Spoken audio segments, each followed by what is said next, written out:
Hiya, I'm John from 3 Counties Aquatics.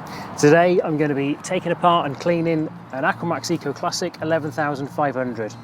So first of all, we've got the pump out of the pond. We've got 2 screws which hold in the outer casing, so we'll just whip out both of them and then we can get the pump out to clean it.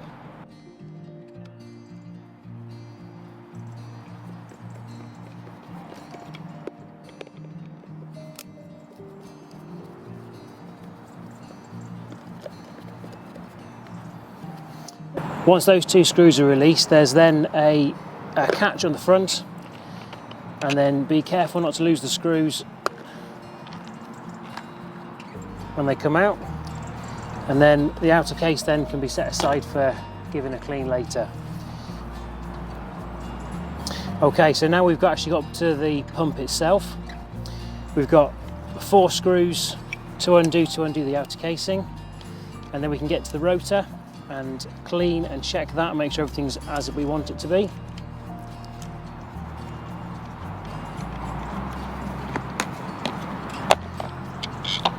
And I would just pop the screws in the case just so they don't get lost in the grass.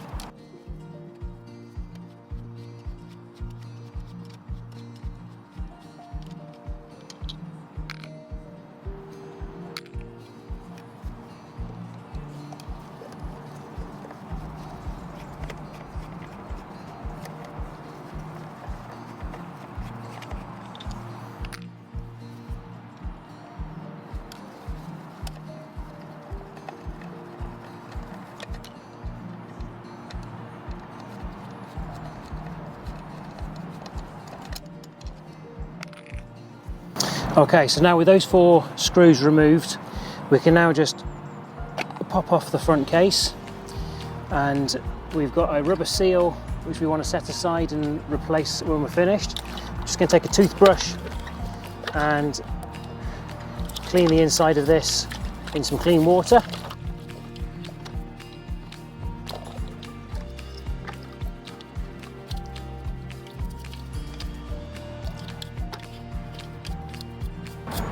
This pump actually is serviced fairly regularly, so there's not actually a great deal to remove from there, but sometimes you can get grit or detritus building up inside, so we'll just clean that out. Just give the rubber seal a quick wipe in the clean water, and we'll pop that back in later. We've also got this little ring that just locates the sealing, the O-ring. That's nice and clean. So now we can start taking the rotor out.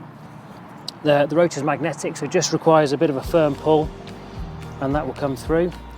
And then, as you can see, we've got some build-up of slime and algae on the inside of there. We're going to give that a good brush in the water, and that will come right off.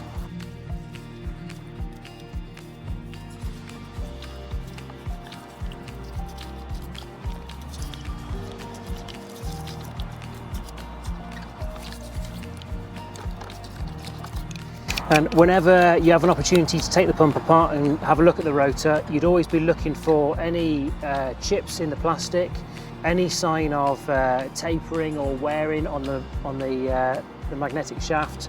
And the other thing that we need to do is we need to clean through the centre. So what I usually have is a piece of garden wire that I've stripped off the plastic coating, and then we just work that through it, and then that will just remove any deposits that have built up on the inside. And give that a clean in the bucket.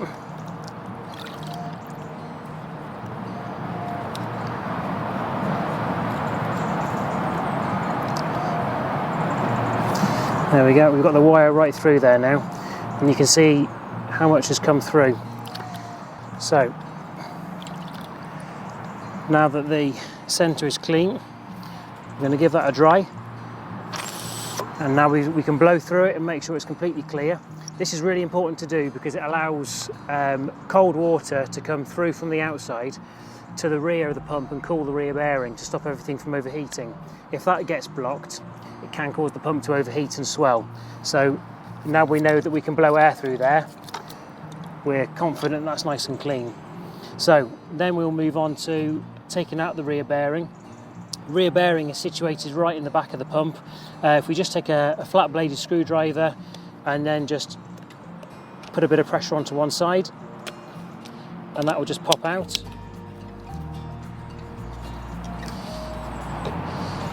And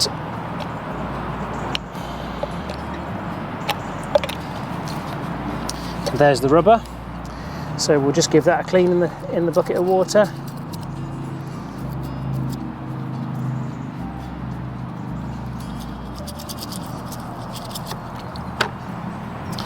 And then those two pieces just pop back together, and then that's set aside ready to put back in. So now all that's left is just to clean the pump itself.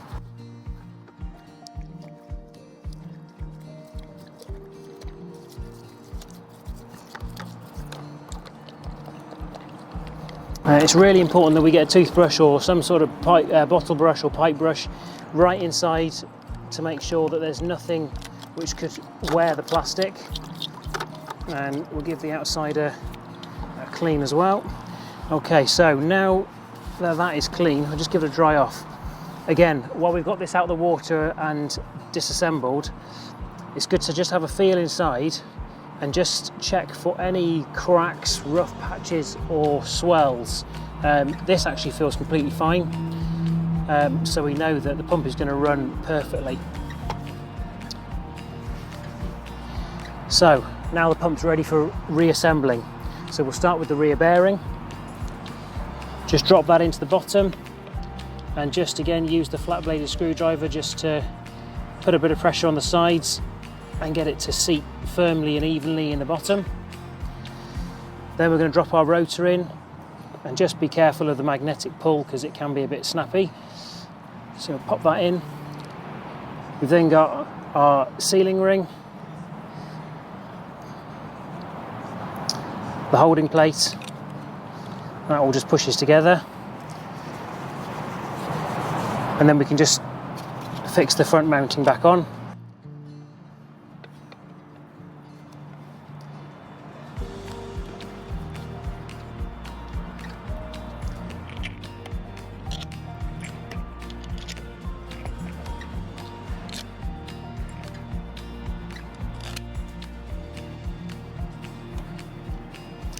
So the screws go in from the back, and then to make sure that we've got a nice even distribution of the pressure, I would usually just screw these down, not tight, but just so that the screw meets the plastic, and get all four like that, and then we know that that seal that we put in is located evenly.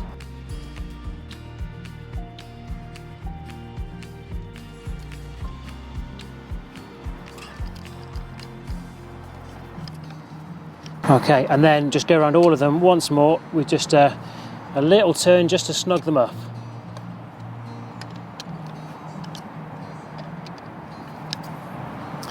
And there we have it, the pump is finished.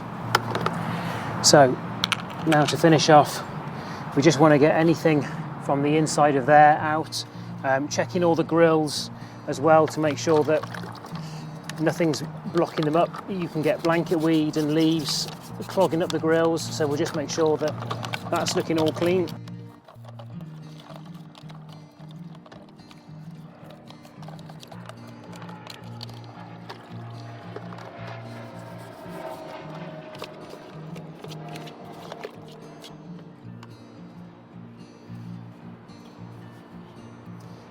And then we've got these rubber mouldings inside.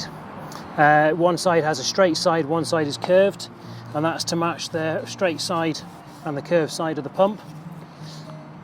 And the pump will just sit snugly on those rubber housings. And then we've got the cable tidy, where we can just clip the cable in just through there.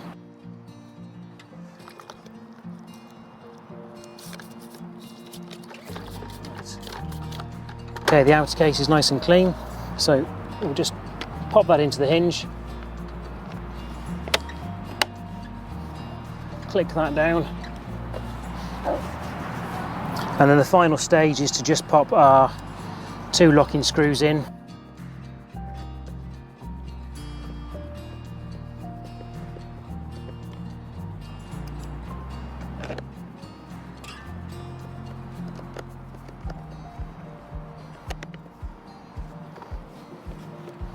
And there we have it. That's how you service an AquaMax Eco Classic.